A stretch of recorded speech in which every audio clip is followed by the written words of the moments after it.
Conversar con los amigos siempre es muy grato, pero si además ese amigo es un gran periodista y un extraordinario analista político, para mí es muy grato. Y además, desde que estoy en este canal y en este programa, no había tenido el placer y el privilegio de recibir en pantalla a mi buen amigo, el periodista Gustavo Azócar, que nos atiende, déjame no decirlo muy duro, con luz y con internet desde el Táchira. Bienvenido, mi querido Gustavo, gusto saludarte. Carlos, qué gusto estar en tu programa. Muy buenos días. Gracias por la invitación. Al contrario, gracias a ti por aceptar conversar con nosotros. Bueno, vamos a entrar en materia porque quisiera que aprovecháramos el tiempo y tú en eso de verdad que eres conocedor. Tu trabajo en los medios te ayuda a administrar el tiempo. Bueno, vamos a comenzar por lo que hablábamos fuera de cámara, que es que según Vladimir Villegas ya hay una delegación de los Estados Unidos que tiene 2 días conversando con el régimen de Maduro y están las dos delegaciones, la que encabeza Gerardo Blay y la que encabeza Jorge Rodríguez. Es decir, pareciera que la bulla que ha habido es eso, bulla. Sí, como decimos, tú sabes, los orientales, mucha bulla y poca cabulla, ¿no?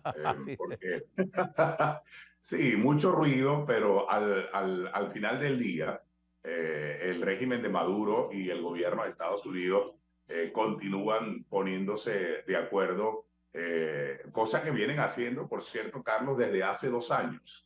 Esto no es nuevo, desde 2021 el gobierno de Estados Unidos y el régimen de Maduro han venido conversando, han venido intercambiando prisioneros, levantando progresivamente algunas sanciones y normalizando de alguna manera las relaciones, aun cuando todavía no tenemos embajada o embajador de Estados Unidos en Caracas y a la inversa no tenemos embajador de Venezuela allá en Estados Unidos, en la ciudad de Washington, pero eso ha avanzado y tras la firma de los acuerdos de Barbados, yo pienso que se dieron pasos muy importantes, mucho más concretos.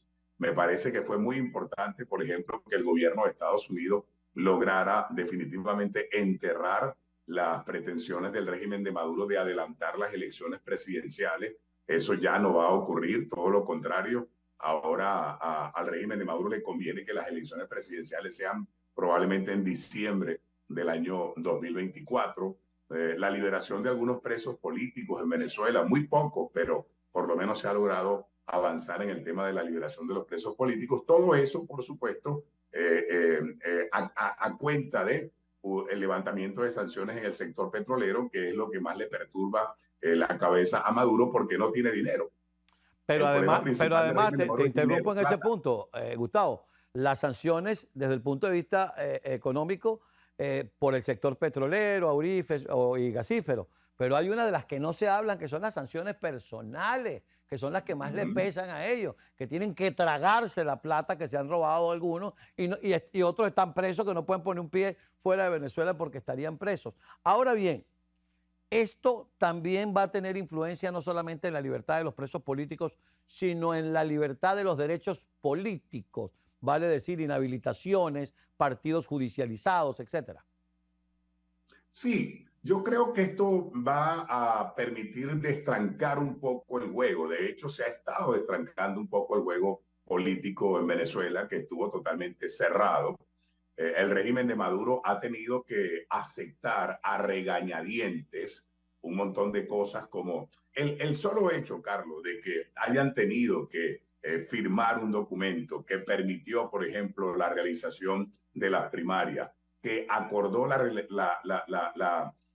realización de elecciones presidenciales para el segundo semestre del año 2024. Esas dos cosas, quizás para muchos venezolanos no dicen mucho, pero para los que de alguna manera conocemos un poco de política, dice bastante, porque no era un secreto para nadie que el régimen de Maduro no quería que la primaria se realizara y no era un secreto para nadie que Maduro estuvo chantajeando y amenazando a Estados Unidos y a la comunidad internacional con el tema del adelanto de elecciones presidenciales. Bueno, eso se acabó. La primaria se hizo, no vas a adelantar las presidenciales, las vas a tener que hacer finalmente en el año 2024. El tema de la observación internacional, que es muy importante.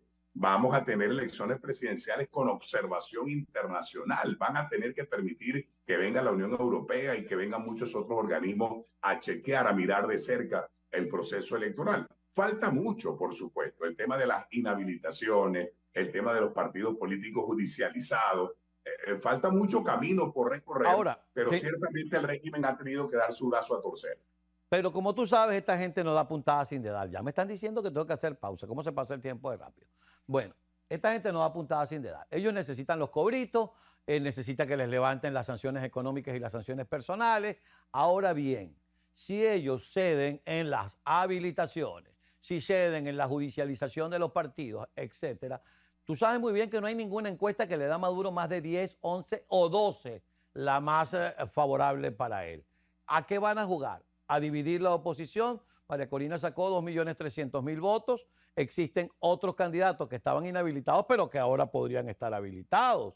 Y existen los otros candidatos que no participaron en las primarias, como el caso del Lápiz, como el caso del candidato de la Acción Democrática de Bernabé, como el caso del Conde del Guácharo y otros candidatos más. ¿A qué va a jugar Maduro en esa campaña electoral? Por favor, al regreso de la pausa con nuestro invitado, mi buen amigo el periodista Gustavo Azócar. Ya venimos.